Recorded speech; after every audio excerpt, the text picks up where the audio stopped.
Hello guys, তো এখন আমরা কথা বলবো দেব বা জিৎ এরা কি আদৌ সুপারস্টার।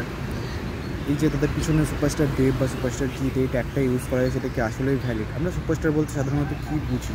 সুপারস্টার কাদেরকে বলতে ভালো লাগে? সুপারস্টার রজনীকান্ত বলতে ভালো লাগে, সুপারস্টার থলপতি বিজয় বলতে ভালো লাগে, রণবীর কাপুর বলতে ভালো লাগে, বরুণ ধাওয়ান রিসেন্ট হচ্ছে সেটাও বলতে ভালো লাগে।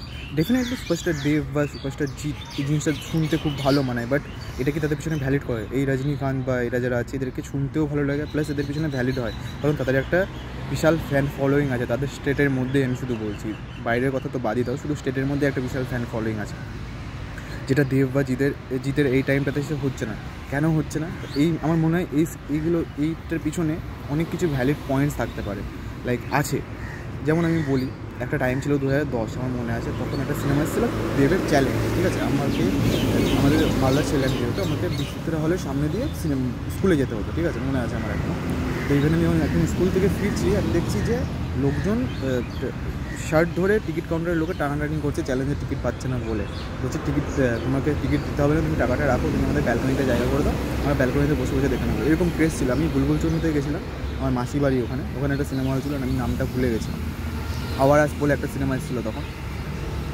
সকাল থেকে লোকজন, মানে যারা একটার শো দেখবে তারা 10টা থেকে লাইন দিয়ে আছে, যারা 4টের শো দেখবে তারা দুপুর 1টা থেকে 10-এর থেকে 2টোর মধ্যে থেকে লাইন দিয়ে আছে, যারা ইভিনিংয়ের শো দেখবে তারা 5টা থেকে লাইন দিয়েছে, বাট স্টিল টিকিট পাচ্ছে না। ব্ল্যাকে 50 টাকার টিকিট 200 টাকা 150 টাকায় বিক্রি হচ্ছে, সেখানে লোকজন নিচ্ছে, সেটাকে হাউসফুল 2500 টাকায়। আর এখানে এখন একটা টাইম আসছে যেখানে দেবজিতের সিনেমা কেউ ঠিকঠাক মতো দেখেই না। লাইক দেব এখন তো সিনেমা করা বন্ধ করে দিয়েছে, রিসেন্ট আসছে খাদান, সেটা জানি না কতজনের কাছে পৌঁছাবে। জিৎ সেরকম সিনেমা করলেও তার সিনেমাগুলো অত দূর পর্যন্ত গিয়ে পৌঁছাচ্ছে না, তো লোকজনের দেখা কমে যাচ্ছে সিনেমাটা। এবার এটার পিছনে আরেকটা জিনিস ম্যাটার করে, সেটা হচ্ছে হল। একটা টাইমে বেঙ্গলে 740 কি 640 এরকম কিছু একটা সিনেমা ছিল, যেখান থেকে এখন এসে 140/42টা স্ক্রিন বাকি আছে শুধু। এই জিনিসটা লোকজন এঙ্গেজ হওয়া কমিয়ে দিয়েছে সিনেমার প্রতি। তো এবার সুপারস্টার এদেরকে আমরা কীভাবে বলবো? এরা সুপারস্টার হওয়ার মতো সিনেমা বানাচ্ছে না। সুপারস্টার হওয়ার মতো সিনেমা বানিয়েছে কখন? সুপারস্টার সিনেমা হওয়ার মতো সিনেমা হচ্ছে চ্যালেঞ্জ, খোকাবাবু, পাগলু, আওয়ারা, তারপর তুমি সাথী বলো, সঙ্গী বলো, এগুলো হচ্ছে সুপারস্টার হওয়ার মতো সিনেমা, যেটার মধ্যে আমি অ্যাকশন দেখছি। আমি জিতের লাস্ট সুপারস্টার হওয়ার মতো সিনেমা আমি তোমায় বলছি, সেটা হচ্ছে বেশ করেছি কিনে করেছি, একটা আলাদা ক্লাসিক ফিল আছে, ঠিক আছে? চেঙ্গিজও ভালো একটা সিনেমা, বাট অত সিনেমাটা মানে ওই লেভেলে সুপারস্টারডাম প্রোভাইড করতে পারবে না, বা সুপারস্টার ওই চেঙ্গিজ দিয়ে হওয়া যাবে না। সুপারস্টার হতে গেলে কিন্তু আমাদের একটা আওয়ারাই দরকার, আমাদের একটা বেশ করেছি প্রেম করেছি দরকার, ওই লুক অ্যান্ড ফিলটা দরকার। চেঙ্গিজের একটা ডেফিনেটলি ভালো লুক অ্যান্ড ফিল আছে, বাট ওই লুক অ্যান্ড ফিলটা নেই যেটা ওই টাইমটাতে ছিল।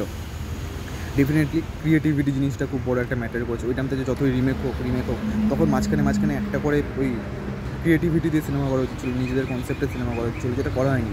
সে কারণে আজকের টাইমে এসে বাংলাতে কোনো সুপারস্টার নেই। সে যতই লোকজন বলুক superstar Jeet, but definitely superstar Jeet নয়, সুপারস্টার দেবও নয়, কেউ নয় আমাদের ইন্ডাস্ট্রিতে। তারা ভালো অভিনেতা, তারা ভালো অ্যাক্টিং করছে।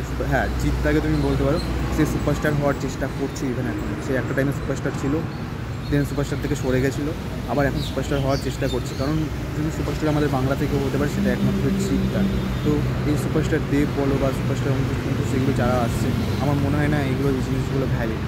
আমার এখনও মনে হয়েছে একটা টাইম ছিল যখন চ্যালেঞ্জ কোথাগুলো বেরাতো, আমরা প্যান্টের একটা সরি গাড়িটা গেল, আমরা প্যান্টের এক সাইডে দেব লিখতাম, প্যান্টের এক সাইডে জিৎ লিখতাম, লিখে আমরা ঘুরে বেড়াতাম, পিছনে অঙ্কুশ লিখতাম বা শুভম লিখতাম, এইভাবে ঘুরে বেড়াতাম।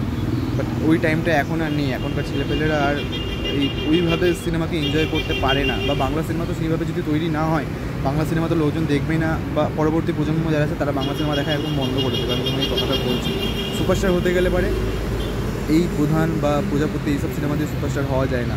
একটা চেঙ্গিজ লাগে, সত্যি চেঙ্গিজ লাগে। চেঙ্গিজ যদি সিনেমাটা দিয়ে সুপারস্টার নাও হওয়া যায়, বাট প্রথম পদক্ষেপ কিন্তু চেঙ্গিজ বলো বা তুমি বাজি, যত খারাপ সিনেমা বলো, বাট হওয়ার জন্য সেটা চেঙ্গিজ, মানে সুপারস্টার হওয়ার জন্য একটা বাজিও দরকার, রাবণ দরকার। আমার মনে হয় যদি সুপারস্টার আমাদের বাংলা ইন্ডাস্ট্রি থেকে কেউ বেরায়, সেটা পরে গিয়ে, এখন তো তারা সুপারস্টার না, যদি পরে গিয়ে কেউ বেরায় সেটা এখন কেউ জিতটা। তো আমাদের ইন্ডাস্ট্রিতে এখন কোনো সুপারস্টার নেই, এটাই হচ্ছে আমার বক্তব্য।